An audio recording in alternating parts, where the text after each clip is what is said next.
Hello ladies and gentlemen, and welcome back to my channel for another Hot Toys Secret Base figure preview video.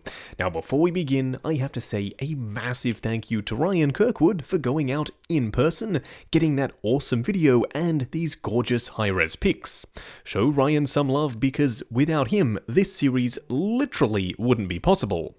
Also, if you would like to pre-order your suit-up Silver Centurion, he is available from toyswonderland.com.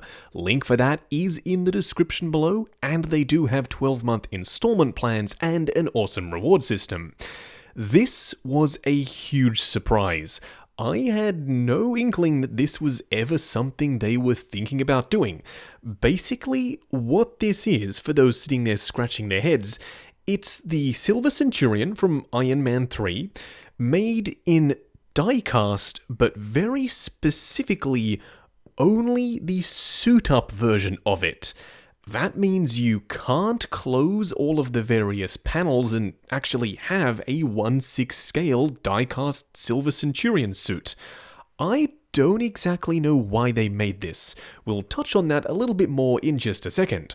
Now, the only accessories he comes with are a few hands, and they're an interesting color, because essentially what they've done is they've made the Bones suit from Iron Man 3 with the black and gold color scheme, and then applied the various Silver Centurion parts over the top, so it's really a mashup of the two suits. You also get a swap-out helmet, just like the Mark 47 had, with the faceplate up, and it's empty. Because the suit came down, it was being piloted by Jarvis, it opened up, Tony climbed inside, and then of course, this is that moment now captured in figure format. Not before he got in, and not after when it was all closed up, but very literally and specifically that moment where he suited up, which I guess is the whole premise here. Now, the question needs to be asked, are Hot Toys going to go ahead and make a whole bunch more of these suit-up figures? Only time will tell. They have used my absolute least favorite style of display base here, being that massive diamond one. There is never a need for it to ever be used, especially when it's a figure like this. It's just a normal 1/6 scale suit. There's no reason for this base to be used here. Also, Ryan did confirm that the entire thing is USB powered, so you can just plug it into the wall and have it lit up all the time, except for the helmet. That's the only thing that doesn't light up with the single USB point, and that makes sense because you can remove it and install the Tony Stark head sculpt. I personally will absolutely be having this displayed fully lit up all the time in my display.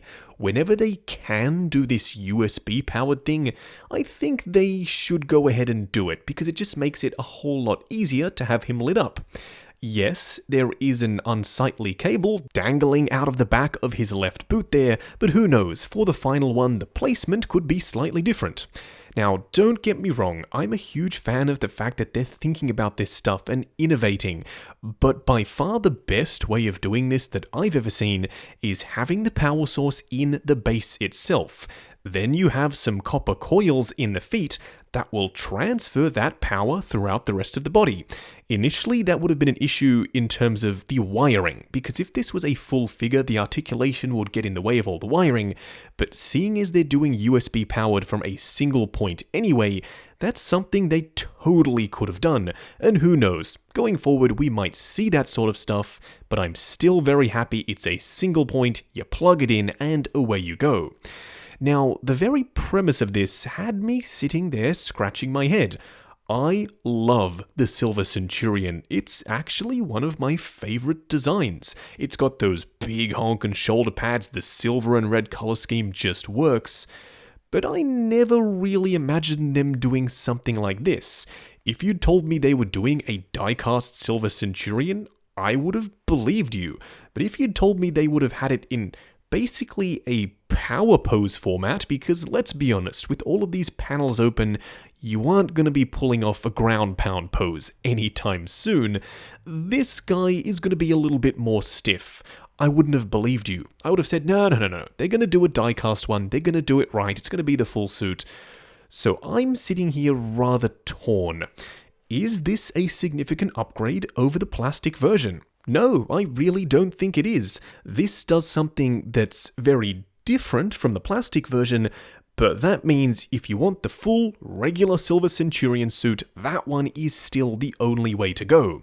This will be very interesting to look at and will stand out probably a little bit more perhaps than just the Silver Centurion all fully closed up, but the fact that you can't pull off both looks is a little bit weird to me. Some people I'm sure will love this, and do let me know what you think down in the comments below, but I would have straight up preferred just the normal suit. I'm still going to get this, and we'll have to see how good or bad it is, but you can already tell that one of those little panels on the waist skirts is broken off. Don't worry, don't freak out, I'm sure it's not going to be an issue for the final product. They'll probably make those little greeblies out of a softer plastic so they don't break, but as you can see here, one is clearly missing.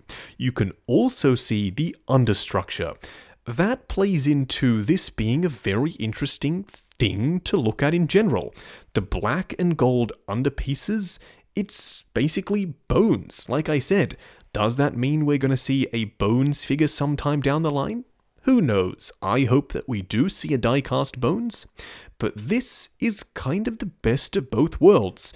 The only real thing that you're missing out on here is, number one, it can't close up, I know, I'm sorry, I'll stop mentioning it, but also that you won't get a ton of posability.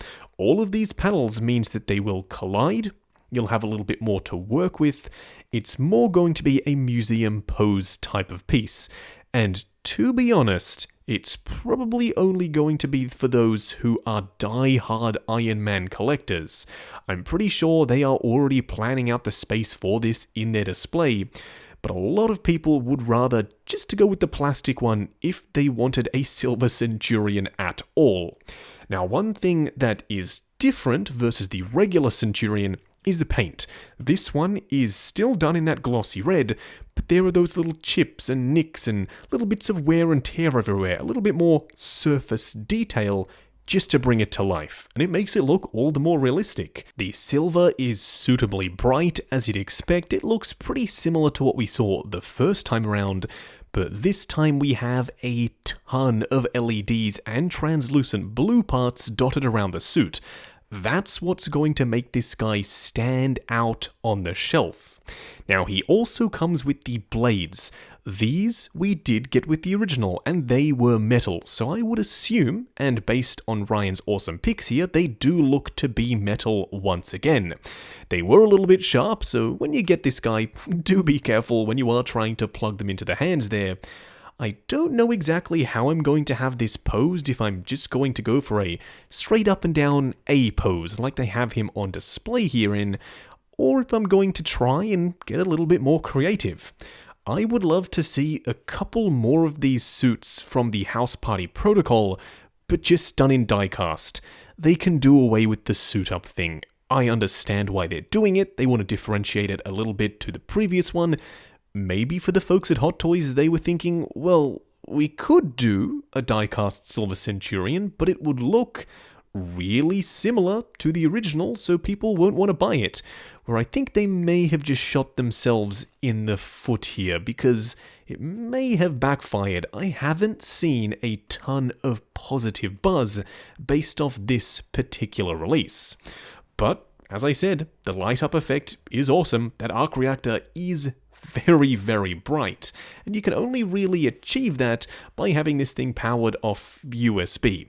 You'd have about 3 million different little battery compartments with those button cell batteries and little switches here and there. It would be a right pain to light this thing up, so thank goodness they are experimenting with that single source of power.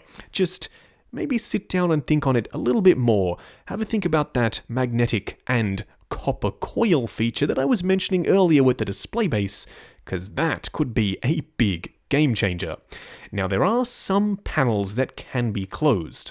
Up on the shoulders, he does have these two panels that you can flip upwards. Those you can actually put down based on the pics at Secret Base here. But interestingly enough, in all of the promo pics, those were up. So I don't know if that's something that's different on this particular prototype, because it could be a second or third generation based on the original one, which was the first generation prototype. They may have iterated and changed a few things, because that was really annoying me. Seeing those panels permanently fixed in an upwards position, it just looked a little bit goofy. So I'm glad that you can in fact put them down. I also am not sure how I feel about the multi-shoulder pad piece there. You've got one on the top, you've got a second one underneath that, and then the bones one underneath that. Now, the Silver Centurion did have multiple shoulder pads, but he only had 2, not 3. So I don't know if that's Hot Toys taking a little bit of creative license here, but either way, it's not 100% accurate. But something that is 100% accurate is this Tony Stark head sculpt. Now, to my eye, it looks identical to the one that we got with the regular Silver Centurion. It's just the paint applications that are new and improved. They've gone for that slightly lighter, more accurate skin tone, and the battle damage is a little bit different. I love this head sculpt. I had no issues with it the first time around, and I have no issues with it here. It looks exactly like Robert Downey Jr. in the helmet. Do let me know if you are getting this, first of all, and then secondly, if you would be displaying this with the Tony Stark head sculpt or the empty helmet. I reckon it'd be a pretty cool look to display this with the empty helmet in the Iron Man Hall of Armor. It would be a centerpiece for sure. I know that I'm going to be taking this head sculpt that he's wearing right there with the Tony Stark head in it and popping it on my plastic Silver Centurion. So I get the best of both worlds. I have an empty suit for my display that looks cool, and I can have Tony Stark sitting down working on it in the workshop, and I can also have a brand new, updated, freshly painted, with the best, most modern techniques that Hot Toys has to offer, Tony Stark head sculpt on my original Silver Centurion. And now that they are making the Suit Up Mark V and the construction version of the Mark III, we are getting a ton of diversity in the Iron Man range. So, just to wrap up my thoughts, I like it, it's visually interesting, it's going to be striking on the shelf, but I would have preferred just a regular die-cast Silver Centurion. It still looks great, I'm still picking it up, but that's just my personal preference. Now, if you would like to pre-order him, he is available from toyswonderland.com. Link for that is, of course, down in the description below, and they do have 12-month installment plans and an awesome reward system. While you are down there, check out the link to 6 Scale Network, the awesome Facebook group. Come along, chat figures, share photos of your collection, and of course, see what's coming up next on the channel. Like, comment, and subscribe, and we'll catch you in the next video.